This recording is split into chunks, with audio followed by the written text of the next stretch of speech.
नमस्कार दोस्तों, आज हम इस वीडियो में बात करेंगे सिप यानी सिस्टमेटिक इन्वेस्टमेंट प्लान के बारे में। सिप क्या है और सिप में कैसे इन्वेस्ट करते हैं और ये आरडी के बजाय कैसे बेहतर है। यदि हमें सिप प्लान लेना है तो कौन सी कंपनी है, कौन सी फ़ंड का लें, कैसे, ये सब इन सब टॉपिक के बारे में बात करने वाले हैं आज इस वीडियो में। तो दोस्तों वीडियो पूरा देखिए, अंत तक देखिए, और यदि आपने अभी तक चैनल सब्सक्राइब नहीं किया है तो प्लीज़ सब्सक्राइब कीजिए, क्योंकि जब भी एक नया वीडियो आएगा तो आपको नोटिफिकेशन मिलता रहेगा उसका। तो दोस्तों सबसे पहले जानते हैं कि सिप प्लान क्या है। दोस्तों सिप यानी सिस्टमेटिक इन्वेस्टमेंट प्लान, इसमें हम एक मुश्त जमा कराने के बजाय मंथली एक पर्टिकुलर अमाउंट जमा करवाते हैं। जैसे कि मान लीजिए 1000 रुपये पर मंथ जमा करवाते हैं हम। दोस्तों ये लॉन्ग टर्म में अच्छा रिटर्न पाने के लिए बहुत ही अच्छा मीडियम है। हम आने वाले टाइम के लिए प्लान कर सकते हैं। मान लीजिए हमें 5 साल बाद में कोई पर्टिकुलर अमाउंट चाहिए, तो एक साथ इकट्ठा तो हो नहीं सकता, और बचत जब करते हैं तो सेविंग अकाउंट में यदि बचत रहती है तो मुश्किल से 4% उस पर ब्याज मिलता है। यदि हम उसके एफडी करवाते हैं, फिक्स डिपॉजिट करवाते हैं, तो बैंकों में यदि देखा जाए तो किसी में 7%, किसी में 7.5% इतना ही ब्याज मिलता है, और इकट्ठा अकाउंट जमा करवा भी नहीं सकते हैं। तो उस इन सिनेरियो को देखते हुए सिप प्लान सबसे अच्छा प्लान है कि मंथली जो आपकी इनकम है, सैलरी या आप किसी प्रोफेशन में, तो पर्टिकुलर अमाउंट यानी 1000 रुपये, 2000 रुपये, 5000 रुपये पर मंथ आप सिप प्लान में डालते हैं, और बाय द टाइम वो इकट्ठा तो होता ही है, साथ में उस पर जो इंटरेस्ट है वो भी एक अच्छा रिटर्न मिलता है आपको। क्योंकि नॉर्मली देखा जाता है कि एफडी पे 7% ही ब्याज मिलता है, लेकिन सिप प्लान यदि किसी म्यूचुअल फंड में लगाया गया है तो उसका रिटर्न 18%, 20%, 22 या 24-25% भी हो सकता है। वो डिपेंड करता है उस फंड मैनेजर पे, या कौन से इक्विटी मार्केट में उस फंड है उसका पैसा लगा हुआ है, म्यूचुअल फंड का पैसा लगा हुआ है, उस पर डिपेंड करता है। उसी के अकॉर्डिंग उसकी एनएवी यानी नेट एसेट वैल्यू डिसाइड होती है, और आपके पैसे पे इंटरेस्ट आपको अर्न होता है। सिप प्लान में आप म्यूचुअल फंड में मंथली भी इन्वेस्ट कर सकते हैं, या आप चाहें तो क्वार्टरली, हाफ ईयरली भी इन्वेस्ट कर सकते हैं। इसमें जो भी डिसाइड करोगे स्टार्टिंग में, यानी पर मंथ आपको डिपॉजिट करना है, तो जो डिपॉजिट अमाउंट रहेगा पर मंथ वो हमेशा फिक्स रहेगा, उसमें कोई चेंज नहीं होगा।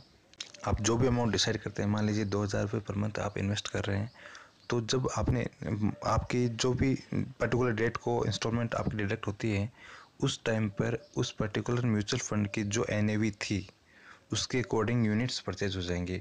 मान लीजिए आपने 2000 रुपये के म्यूचुअल फंड में इन्वेस्ट करने का डिसाइड किया आपने, और मान लीजिए उस पर्टिकुलर म्यूचुअल फंड की वैल्यू है 100 रुपये, एनएवी 100 रुपये है, तो 2000 रुपये में से आपके 20 यूनिट परचेज होकर आपके अकाउंट में ऐड हो जाएंगे।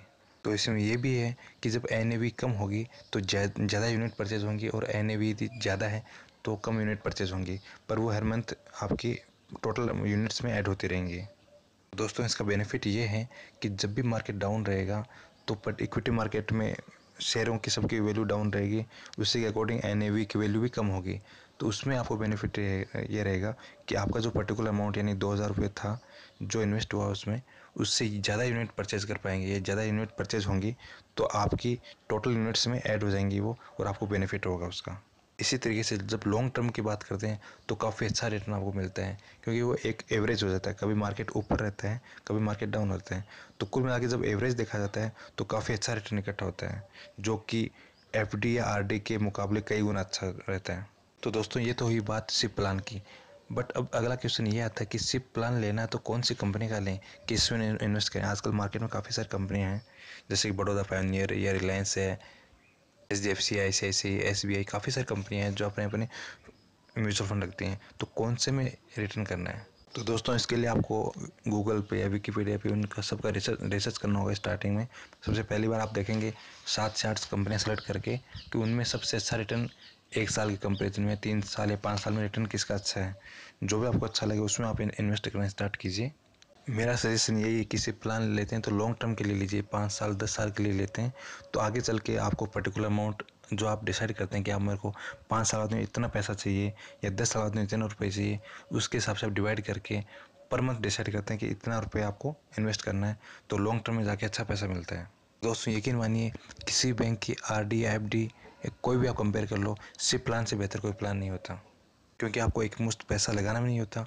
आप थोड़ा थोड़ा करके पर मंथ आप 1000 रुपये, 500 रुपये, 2000 रुपये, जो भी अमाउंट है, थोड़ा थोड़ा अमाउंट आप लगाते हैं, और वो इकट्ठा होता होता काफ़ी सारा अमाउंट हो जाता है। उस पर इंटरेस्ट, यानी आप यूँ कहें कि म्यूचुअल फंड में एनएवी जब मार्केट के अकॉर्डिंग धीरे धीरे बढ़ती रहेगी तो अच्छा अमाउंट जो है इकट्ठा हो जाता है एंड में।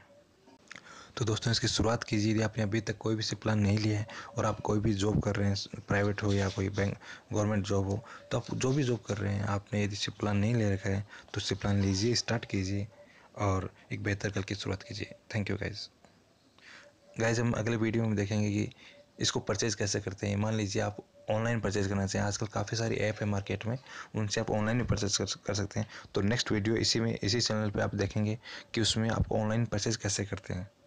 तो दोस्तों आपने अभी तक चैनल सब्सक्राइब नहीं किया है तो प्लीज़ चैनल सब्सक्राइब कीजिए ताकि अगले आने वाली वीडियोज़ आपको नोटिफिकेशन उनके मिलते रहें। Thank you guys.